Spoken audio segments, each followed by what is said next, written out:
US ওপেনে Luis Armstrong স্টেডিয়ামে Leila ফার্নান্দেজের বিপক্ষে লড়াই করেছিলেন আরিয়ানা সাবালেঙ্কা। হঠাৎ খেলা থেমে আছে, কিন্তু গ্যালারিতে চলছিল এক ভিন্ন ঘটনা। প্রায় 14,000 দর্শকের সামনে এক প্রেমিক হাঁটু গেড়ে প্রেমিকাকে বিয়ের প্রস্তাব দিলেন।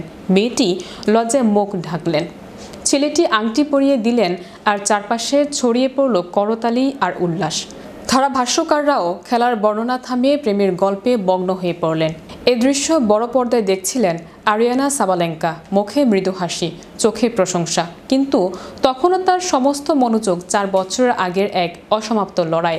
2021 ইউএস ওপেনে সেমিফাইনালে লেইলা ফার্নান্দেজের কাছে হেরে যাওয়ার সেই ক্ষত এখনও তাজা। এবার সেই হিসাব মেটানোর সুযোগ পেয়েছেন তিনি। ফার্নান্দেজকে 6-3, 7-6 গেমে হারিয়ে সাবালেঙ্কা যেন নিজের ভেতরের প্রতিশোধের আগুন নিভিয়ে দিলেন। ম্যাচ শেষে কোর্টে দাঁড়িয়ে তিনি বলেন, সত্যি এই প্রতিশোধ নিতে মুখিয়েছিলাম। এই জয়ে আমি খুবই খুশি।